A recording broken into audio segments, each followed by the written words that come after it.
Thank you, everyone. Thanks, Bell Labs and Tech United to give us the opportunity to present our story. Well, that's my picture 10 years ago. So, so that's not me now. OrbitBeyond, the genesis goes back to 2010 when we started to compete for the Google X. And finally morphed into the commercial lunar payload services program at NASA. We were the first 9 companies chosen to be part of the program, and we were the first to win a task order, a $95 million task order.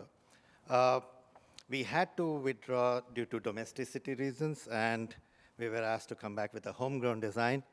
The first lander was ready to fly. We would have landed on the first anniversary of the moon, a human landing. 50th anniversary, not first. So we subsequently came back in 2022 with a homegrown design, which would land more than 500 kilos on the lunar surface. And currently, as we are bidding for task orders, we are also planning for a mission in 2028 to the far side. And that mission would be, I would say, a sample return mission. Sorry.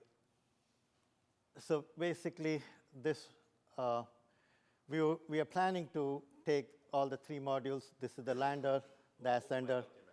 Pardon? Yeah. So a sample return mission, basically in third quarter of 2028. We are limiting our mass to 3,600 kilos because that's the amount that we can carry for a translunar injection. And we have validated, the lander is, the design is ready. A lot of these softwares have been written, and we are almost ready to fly. So what would a sample return mission achieve for us? In terms of technology, we would be landing on the far side. The deployment systems of deploying the rover and picking up materials and all that. The guided reentry, which is, again, something, most of the reentries are ballistic reentries. We are going to do a guided reentry, which would validate for higher mass sample returns and sample capture and return.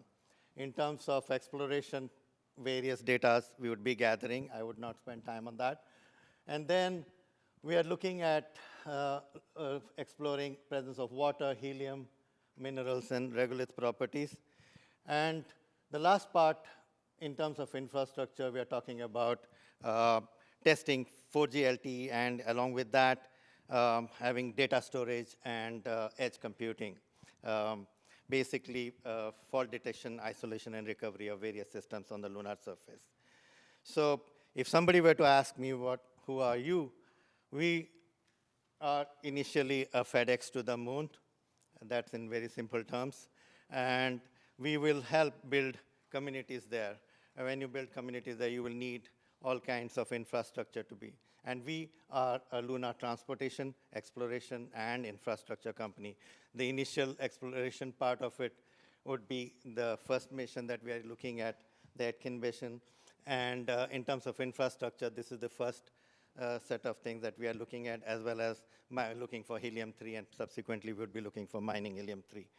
That, in essence, I think in a minute I have completed our story. And I will leave the audience with asking any questions.